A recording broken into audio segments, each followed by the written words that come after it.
అందరికీ నమస్కారం. శ్రీమాత్రే నమః.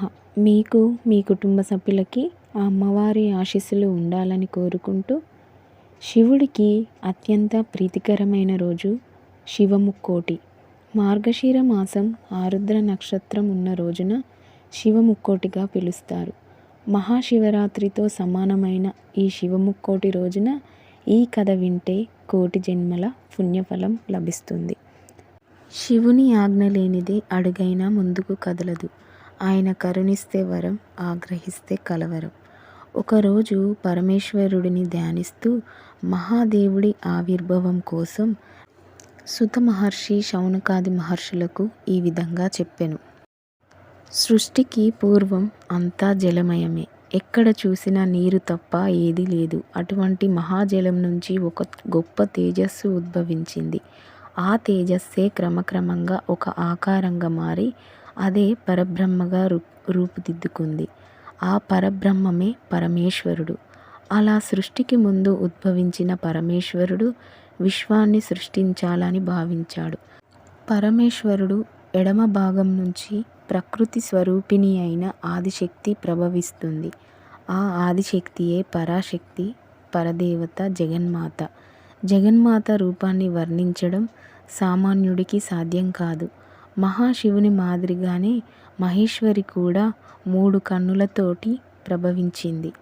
అంతేనా, 2000 చేతులు ప్రళయకారంతో కనిపించినప్పటికీ క్షణంలోనే ప్రణయ స్వరూపిణిగా మారిపోగలదు.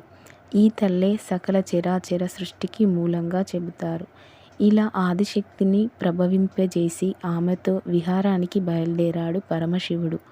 వారిద్దరూ సంతోషంగా ప్రణయ సల్లాపాలతో మునిగి తేలుతుండగా ఒక మహాపురుషుడు వీరి మధ్య నిలుస్తాడు. అతని రూపం తేజోమయమై ఉంది. సనక, సనంద, సనత్కుమార, సనత్సు జాతుల చర్యలతో బ్రహ్మ ఎంతగానో కలత చెందాడు. అలా బాధపడుతున్న బ్రహ్మ కళ్ళ నుంచి అశ్రుబిందువులు రాలాయి. ఆ కన్నీటి బిందువుల సముదాయం ఒక దివ్య తేజోమయ రూపంగా ఏర్పడింది. ఆ రూపమే మహాశివుడుగా రూపొందింది. శివుని రూపం తెల్లగా స్వచ్ఛమైన మంచులా అపురూపంగా ఉంది. అలా కళ్ళ ముందు సాకారుడై నిలిచిన ఈశ్వరుని చూసి బ్రహ్మ నీవెవరివి అని ప్రశ్నించాడు. అప్పుడు శివుడు, లోకానికి సర్వశుభాల్ని చేకూర్చే మంగళప్రదుణ్ణి నన్ను రుద్రుడు అంటారు. జగత్తు సృష్టికి పూనుకున్న నీకు సహాయపడదామని వచ్చాను అన్నాడు. అంతలో విష్ణువు శివుని వద్దకు వచ్చి నమస్కరించాడు. ఆయా కార్యాలు నిర్వహించేందుకు తమకు తామే పూనుకున్న ఈ ముగ్గురు ఉండేందుకు అనువైన స్థావరాల కోసం ఆలోచించారు. అప్పుడు విష్ణుమూర్తి బ్రహ్మ సరస్వతుల కోసం సత్యలోకాన్ని, తాను లక్ష్మీదేవి ఉండేందుకు వైకుంఠాన్ని, శివపార్వతులు నివసించేందుకు కైలాసాన్ని నివాసయోగ్యంగా నిర్ణయించాడు. ఇందుకు బ్రహ్మ, శివుడు కూడా అంగీకరించడంతో ఆ విధంగానే ఆయా లోకాలకు పయనమై అక్కడే స్థిర నివాసం ఏర్పరచుకున్నారు. శివ పంచాక్షరి మంత్రాన్ని జపిస్తూ వైకుంఠంలో విష్ణువు ఉండగా, ఓం నమో నారాయణ మంత్రాన్ని జపిస్తూ శివుడు కైలాసంలో ఉంటాడు. ఇక బ్రహ్మదేవుడు ఓంకార రూపుడైన పరమేశ్వరుని ధ్యానిస్తూ సత్యలోకంలో ఉండి అక్కడి నుండి సృష్టి కార్యాన్ని నిర్వహిస్తూ ఉంటాడు. సృష్టి నిర్వహణలో భాగంగా తనకు సహాయంగా ఉండేందుకు బ్రహ్మదేవుడు కొంతమంది ఉపబ్రహ్మణులను సృష్టించాడు. ఈ ఉపబ్రహ్మలలో ముఖ్యుడైన దక్ష ప్రజాపతికి 64 మంది సంతానం కలిగింది. ఈ సంతానంలో 10 మంది కుమార్తెలను కశ్యపుడికి ఇచ్చి వివాహం చేస్తాడు.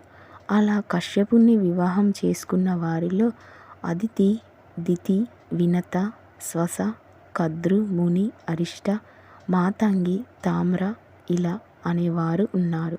కశ్యపుడు అదితులకు ఇంద్రాది దేవతలు జన్మించగా దితికి రాక్షసులు పుట్టారు. కద్రువకు నాగులు, మునికి గాంధర్వులు, అరిష్ట అప్సరలు, మాతంగికి ఐరవతాదులు, తామ్ర ఇలలకు పక్షులు, వృక్షాలు తదితరులు జన్మించాయి.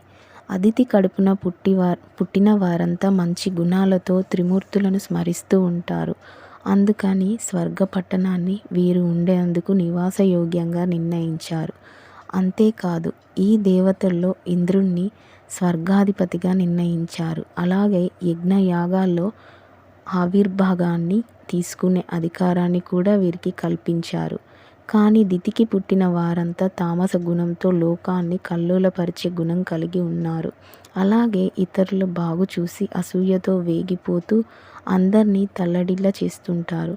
దాంతో వీరికి అరణ్యాలు, కొండ గుహాలు నివాసయోగ్యంగా ఏర్పాటు చేశారు. సృష్టి క్రమంలో వారి వారి గుణాలు, చర్యలు, స్వభావాన్ని బట్టి వారికి నివాసాలను ఏర్పరిచారు. దాంతో ఎవరి స్థావరాలకు వారు వెళ్ళి అక్కడే ఉండడం ప్రారంభించారు. అనంతరం బ్రహ్మదేవుడి శరీరం నుండి మరికొంతమంది జనించారు. బ్రహ్మదేవుడు ఒడి నుండి నారదుడు, బొటనవేలు నుండి దక్షుడు, ప్రాణం నుండి వశిష్ఠుడు, చర్మం నుండి భృగువు, చేతి నుండి క్రతువు, నాభి నుండి పులహుడు, చెవి నుండి పులస్త్యుడు, ముఖం నుండి అంగీరసుడు, కళ్ళ నుండి ఆత్రి, మనసు నుండి మరిచి మొదలైన మహర్షులు జన్మించారు. అలాగే రుచి, కర్ణముడు, బృహస్పతి, సముద్రాలు, ఛందస్సు, ధర్మం, అధర్మం, కామక్రోధ లోభాలు, ఓంకారం తదితరులు కూడా బ్రహ్మ శరీరం నుండే పుట్టాయి. బ్రహ్మ అంశంతోనే స్వయంభువ మనువు కూడా జన్మించాడు. పద్మగంధి, శతరూపి అనే కన్యామణుల్ని సృష్టించి మనువు జరుపుతాడు బ్రహ్మదేవుడు. ఈ దంపతులకు అగ్రీయుడు, ప్రియవ్రతుడు, ఉత్తానపతుడు అనే కుమారులు, రాకుతి, దేవహుతి, ప్రసూతి అనే కుమార్తెలు జన్మించారు. రాకుతికి రుచితోనూ, దేవహుతికి కర్ణమునితోనూ, ప్రసూతికి దక్షుడితోనూ పెళ్ళిళ్ళు జరిగాయి. ఇక శ్రీశకుడు దక్షిణాఖ్యను వివాహం చేసుకున్నాడు. వీరికి ఆర్చిష్మాంతులనే 25 మంది సంతానం కలిగింది.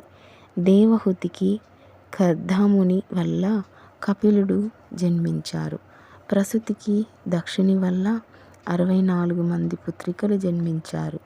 ఈ దక్షపుత్రికల్లో శ్రద్ధ, లక్ష్మి, ధృతి, శాంతి, తుష్టి, పుష్టి, కీర్తి, సిద్ధి, బుద్ధి, క్రియ, మేధ, లజ్జ, వసుపు అనే 13 మందిని ధర్ముడు వివాహం చేసుకున్నాడు. అలాగే ఖ్యాతి, సతి, సంభూతి, స్మృతి, ప్రీతి, క్షమ, సన్నుతి, అనురూప, ఊర్జ, స్వాహ, స్వద అనే 11 మందిని భృగు మహర్షి వివాహమాడాడు. ఇక సతీదేవిని పరమేశ్వరుడు కళ్యాణం చేసుకున్నాడు. మరిచి సంభూతిని, అంగీరసుడు స్మృతిని, పుల్లత్స్యుడు ప్రీతిని పెళ్లి చేసుకోగా, క్రతువు, పులాహుడు, అత్రి, వశిష్ఠుడు, అగ్నిపితరులు వీరంతా కూడా దక్షపుత్రికలను వివాహం చేసుకుంటారు. ఇలా ఆయన సంతాన్ని వీళ్ళంతా వివాహాలు చేసుకొని ప్రణయ జీవితాన్ని సాగిస్తుంటారు. వీరి ప్రణయ జీవితం కారణంగా ఈ సృష్టిలో ఎన్నో జీవరాశులు ఉత్పన్నమయ్యాయి. ఇలా ఈ సృష్టి మొదలైంది అని సుత మహర్షి శౌనకాది మహర్షులకు వివరంగా చెప్పాడు. ఇదంతా విన్న శౌనకాది మహర్షులు శృతినితో, ఓ మహానుభావ, నువ్వు చెప్పిన సంగతులు విన్న తర్వాత మా సందేహాలు తీరాయి. ఇంత విపులంగా పురాణాన్ని వివరించగలిగే శక్తి వేరెవరికీ లేదు. మీకివే మా నమస్సులు అంటూ నమస్కరించారు. ఈ శివముక్కోటి రోజున ఈ కథ విన్న ప్రతి ఒక్కరికి ఆ శివుడి అనుగ్రహం తప్పకుండా కలగాలని కోరుకుంటూ